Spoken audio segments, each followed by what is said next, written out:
I think Trump is Orange Hitler, right? And I never have, and I've never taken those concerns entirely seriously. But I would point out that the leading scholars of fascism at this point, I mean, people like Robert Paxton, use the term in application to Trump, and it's not an empty epithet, right? It's not the same thing as saying that Trump is the next Hitler figure or the next Putin figure, right? I think the difference is that Trump is not ideological. You know, Trump is in the Trump business. Trump just wants wealth and fame essentially, and he wants. Real quick, wanted to just point out with what he's saying. So you have polls with historians who are saying that he is among the bottom of presidents of all time. You have experts on fascism pointing to Trump, saying that he fits a lot of the criteria. We live in an age where people just don't respect expertise in the way that they should. You have a lot of random people thinking that they know better than the experts, and it's easier for them to believe that the experts are in on some big conspiracy than it is for them to believe that they've been tricked by a fairly charismatic guy who misleads them for his own gain. Power in order to secure those things. But I think there are very few people who think he wants to create the thousand-year Reich. I mean, he wants to build condos and play golf, right? I mean, we're talking about a game show host, right, who got marketed for 12 years on television as a brilliant businessman, and half the country bought it, right? And a quarter of the country has rallied to him like he's the Messiah, and another quarter is willing just to look the other way as he desecrates the most basic norms of our democracy. And the most important one, which he's desecrated, is not committing to a peaceful transfer of power. I mean, that is, from my point of view, the only thing you need to know about him to decide your vote in this election is that as a sitting president, he did not commit and would not commit, and still hasn't committed, frankly, to a peaceful transfer of power. And we didn't have a peaceful transfer of power, right? And so that is, I mean, just again, to default to sane conservative Republican or erstwhile Republican principles. Ronald Reagan singled this feature of our democracy out as the key feature. I mean, it is the thing that made us the shining. And so, with Trump not committing to the peaceful transfer of power, if he loses this next election, it gives us a high level of risk to have similarities to January 6th, but things could be a lot worse this next go around. City on the hill, to use his terms. I mean, the thing that people living in shithole countries, to use Trump's terms, envy in us is this peaceful transfer of power. It is a political miracle. And Trump's campaign, his continued status in the Republican Party as their frontrunner, is just a continuous desecration of that principle. And so from my point of view, everything hinges on that. And no, I don't think assassination attempts are the right remedy for that. Voting against him is the right remedy for that. And the reason why things didn't normalize over the last 4 years is not because Joe Biden was so woke, or Kamala Harris is now a woke Manchurian candidate who will govern like a blue-haired activist from Barnard. No, it's that Trump is still in our politics, and we don't have a normal conservative party. I mean, this again to come back to things that you and I agree about. You and I could spend 2 hours here running down the far left and agreeing about just how bizarre the identitarian moral panic has been on the far left. But the problem with Trump and Trumpism is that it seems to justify all of that, right? It adds fuel to all of that, and the reason why the panic is justified, frankly, and again, it extends to Trump's former allies, right? It extends to his former running mate, Mike Pence. I mean, Mike Pence has said that the American people deserve to know that Donald Trump asked me to be loyal to him, to put my loyalty to him over my loyalty to the Constitution, right? That is political plutonium, right? And we should and the Republican Party should recognize it as such. But what we have in the Republican Party is, as I said, a cult of. So on that topic, it just reminds me like Utah Governor Spencer Cox. He was very critical of Trump to begin with. Mike Lee was very critical of Trump. Now these guys are his allies. And thing with Trump, things haven't gotten better. They've gotten worse since when he was running for president in 2015. So you had a lot of people that were vocally against him at that time. And even after January 6th, even after like the rhetoric has gotten worse, it's like the support from other Republican politicians, it's just grown over time. And so that's the point that Sam's bringing up. The things that Mike Pence tells us, the things that Kelly tells us, the generals, things that they're saying about him being a fascist to the core, these should be disqualifications that other Republicans are then coming out and saying he shouldn't be in office. They should be not endorsing him. But we don't see that happening, maybe because they've seen the pattern of what's happened to people like Romney, Jeff Flake, Liz Cheney.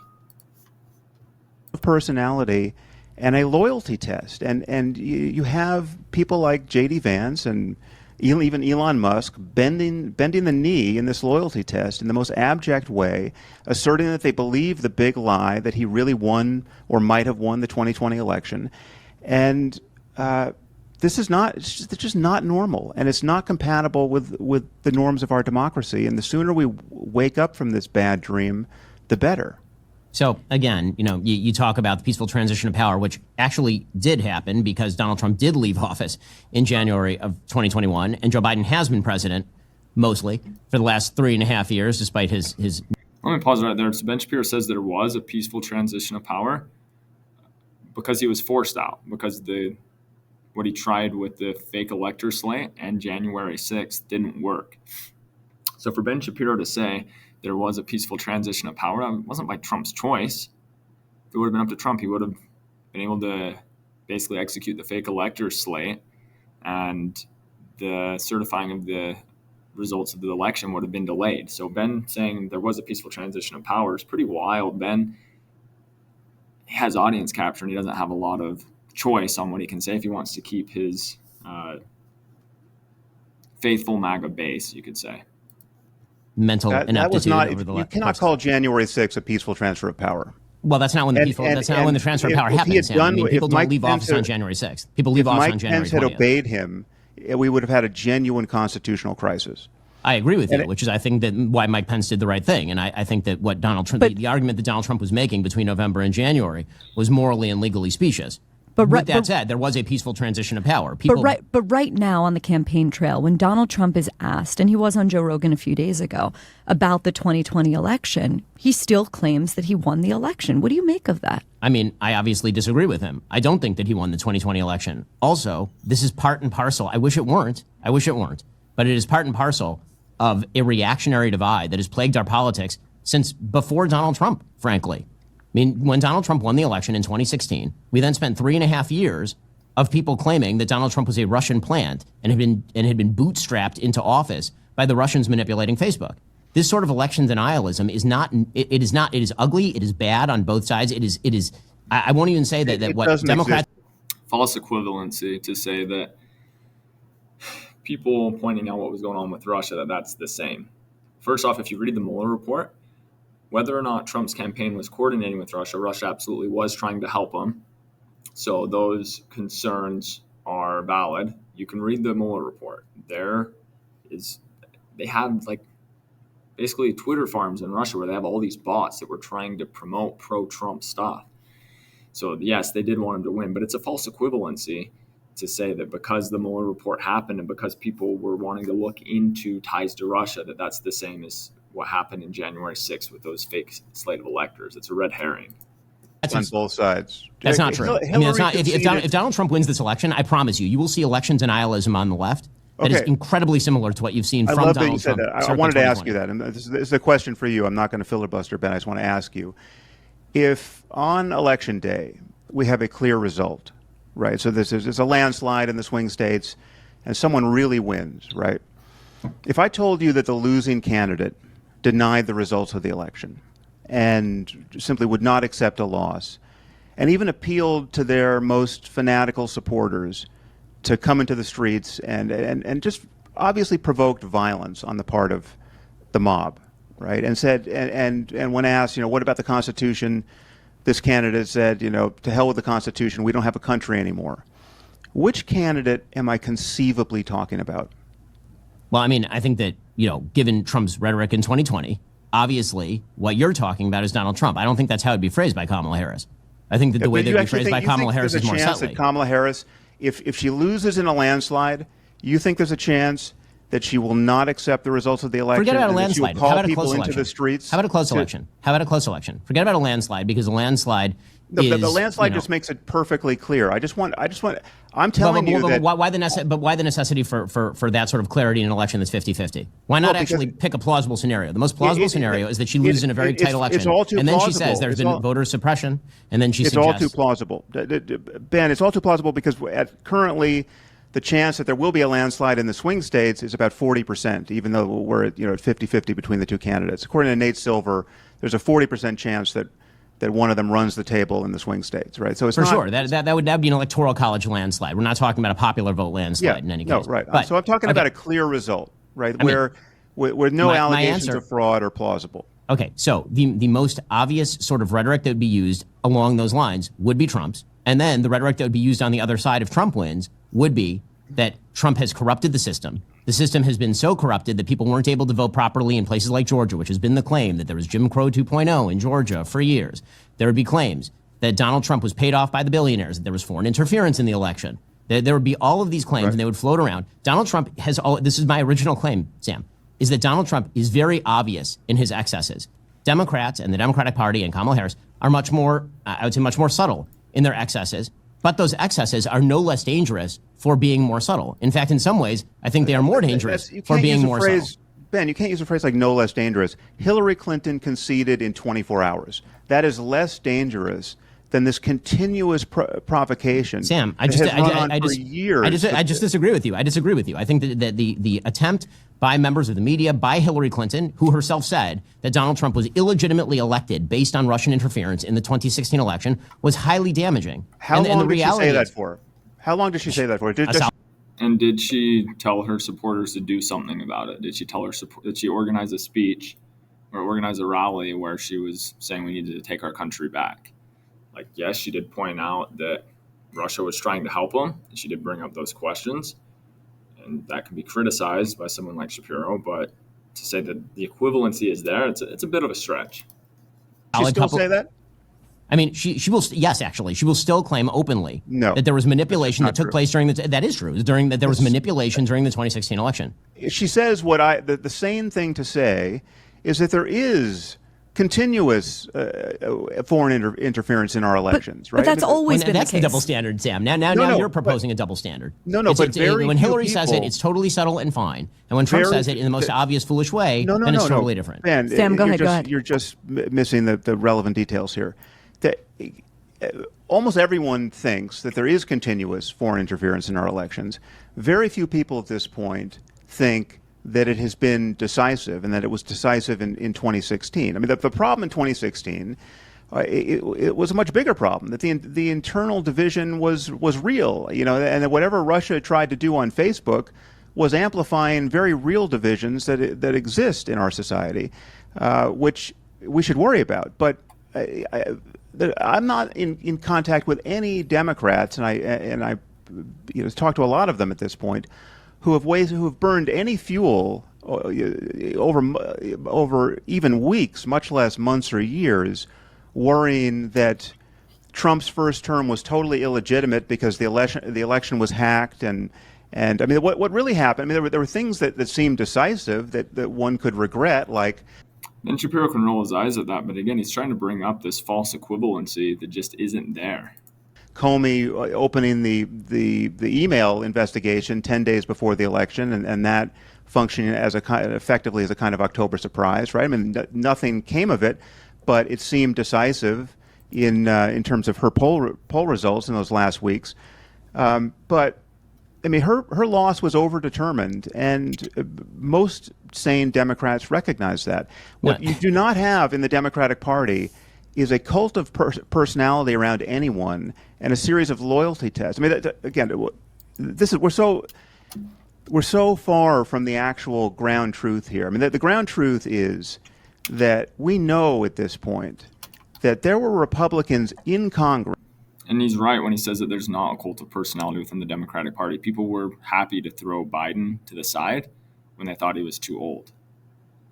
I mean, people could argue that Barack Obama is praised a lot and that Barack Obama is liked, but there's never like a litmus test in the same way that if you criticize Obama or if you criticize like X or Y politician, that you're not a true Democrat. Where Republicans, they'll call anyone who criticizes Trump a rhino. It's completely different here.